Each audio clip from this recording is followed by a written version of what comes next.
de l'actualité ce 24 août 2020, présidentielle d'octobre prochain en Côte d'Ivoire, le président Alassane Ouattara a été officiellement investi ce samedi, candidat de son parti. La junte qui a pris le pouvoir au Mali a annoncé ce dimanche soir une transition de 3 ans dirigée par un militaire et a accepté de libérer le président déchu, Ibrahim Boubacar Keïta. Et puis l'opposant Martin Fayoulou, de retour dans son pays après 5 mois d'absence, a appelé à des réformes en vue des élections anticipées en République démocratique du Congo.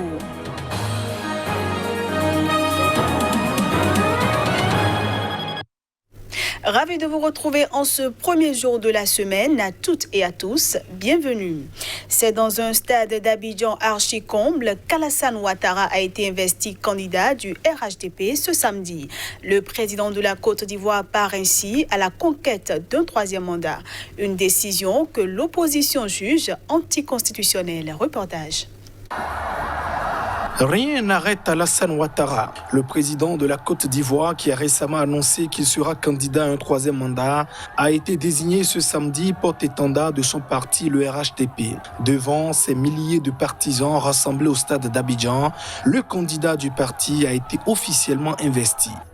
Je vous investis ce 22 août 2020 comme candidat du RHDP à l'élection présidentielle. Face à cette candidature, l'opposition est vent debout. Henri Konabédié, ancien président investi par le PDCI, sera son principal adversaire. L'ancien président de l'Assemblée nationale, Guillaume Soro, qui a aidé Ouattara à céder au pouvoir, se dit aussi candidat, mais vit en France après sa condamnation par la justice ivoirienne à 20 ans de prison pour recel de détournement de deniers publics. Quant à l'ancien président Laurent Gbagbo, c'est la grande inconnue du scrutin, acquitté en première instance par la Cour pénale internationale où il était accusé de crimes contre l'humanité. Il attend à Bruxelles un éventuel appel. Ses partisans espèrent une candidature. La commission électorale a rejeté ces dernières heures les recours des proches de Laurent Gbagbo et de Guillaume Soro qui contestaient leur radiation des listes électorales. Une décision qui pourrait tendre leur situation. Au Mali, la 2e journée de négociation entre la junte qui a pris le pouvoir et les envoyés de l'Afrique de l'Ouest a permis ce dimanche des avancées, mais pas encore d'accord global. Les deux parties ont indiqué ce dimanche soir que les négociations reprendront ce lundi, aujourd'hui donc. Alors que la délégation de la CEDEAO et des représentants de la junte à l'origine du coup d'État au Mali marquent une pause dans leurs discussions à Bamako, les deux parties affirment que les discussions continuent et qu'elles ont pu s'entendre sur certains points, mais pas sur l'ensemble des points de discussion. Les discussions continuent. On a eu des points de compromis sur certains aspects. Et la négociation va continuer. Nous voulons tous que le pays aille de l'avant, aussi bien l'équipe de la CEDEAO que les militaires veulent que le pays aille de l'avant. Nous avons pu alors nous entendre sur certains points, mais pas sur l'ensemble des points de discussion. Je ne veux pas vous dire tout ce dont nous avons discuté. Mais vous savez qu'il y avait un gouvernement élu, qu'il y avait des problèmes et que les militaires sont intervenus. Ce n'est pas la première fois que les militaires interviennent au Mali. La dernière fois, c'était il y a 8 ans, en 2012. Il y a eu d'autres interventions militaires dans certains autres pays d'Afrique de l'Ouest. Mais l'élément clé est que lorsque nous avons ce genre de situation, nous cherchons la meilleure façon d'avancer. Donc, nous discutons de la manière d'avancer pour que le pays et que tout le monde soit satisfait. Le président Ibrahim Boubacar Keïta avait été contraint d'annoncer sa démission dans la nuit de mardi à mercredi dernier après avoir été arrêté par des militaires. Samedi, plusieurs envoyés de la CEDEAO ont pu rencontrer le chef de l'État déchu. Auparavant, les envoyés de la CEDEAO avaient été reçus pendant une trentaine de minutes par les membres du Comité national pour le salut du peuple, mis en place par la junte, dont le nouvel homme fort du pays, le colonel Assimi Goïta. Il faut dire que les discussions entre la délégation de la CEDEAO et les représentants de la junte à l'origine du coup d'État se poursuivent ce lundi. On reste au Mali où la junte au pouvoir souhaite qu'un organe de transition dirigé par un militaire soit mis en place pour une période de 3 ans. Elle a également accepté que le président déchu Ibrahim Boubacar Keïta retourne à son domicile. Une source au sein de la délégation ouest-africaine à Bamako a indiqué ce dimanche que la junte au pouvoir au Mali a affirmé qu'elle souhaite faire une transition de 3 ans pour revoir les fondements de l'État malien. Cette transition sera dirigée par un organe présidé par un militaire qui sera en même temps chef de l'État. Selon les explications de cette source qui a requis l'anonymat, le gouvernement sera aussi majoritairement composé de militaires selon la proposition de la junte. En ce qui concerne le président Ibrahim Boubacar Keïta, la junte a donné son accord pour le libérer. Il pourra, s'il le souhaite, repartir à son domicile de Bamako. Il pourra également, s'il le souhaite, voyager pour des soins. Quant au Premier ministre Boubou Cissé, arrêté en même temps que le président Ibrahim Boubacar Keïta est détenu dans le camp militaire de Kati, dans la banlieue de la capitale, nous avons obtenu de la junte qu'elle accepte qu'il soit dans une résidence sécurisée à Bamako, a ajouté ce responsable ouest-africain. Toutes ces informations ont été confirmées par un membre de la junte. Je le disais en titre, en République démocratique du Congo, plusieurs milliers de personnes ont accueilli à Kinshasa ce samedi l'opposant Martin Fayulu. Ce dernier est rentré dans son pays après 5 mois d'absence.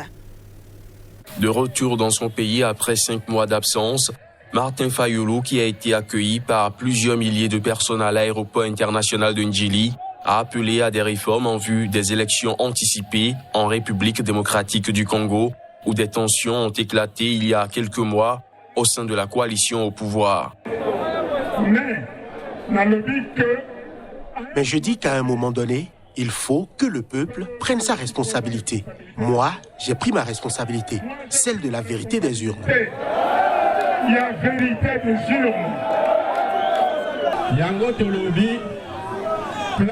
Le plan de sortie de crise que le président élu, Martin Fayulu, a proposé, demandait l'élection de manière anticipée et même si cela n'est pas faisable, il a demandé de respecter le délai parce qu'en laissant perdurer l'illégitimité, le peuple va en souffrir. L'élection de manière anticipée. À la présidentielle de décembre 2018, Martin Fayulu avait revendiqué la victoire avec plus de 60% des suffrages. Mais la Commission électorale nationale indépendante, puis la Cour constitutionnelle, ont proclamé Félix Tshisekedi vainqueur du scrutin avec 38,5% des voix et Martin Fayulu deuxième avec 34%. Le candidat malheureux avait contesté ce résultat et accusé la CENI d'avoir fabriqué les résultats et dénoncé un putsch électoral orchestré par l'ex-président Joseph Kabila. Une dernière information pour finir cette édition, toujours en République démocratique du Congo. Un groupe responsable de massacres en Ituri a décrété un cessez-le-feu unilatéral. Malgré cette annonce, l'armée continue de suivre de près l'évolution de la situation sur le terrain par prudence.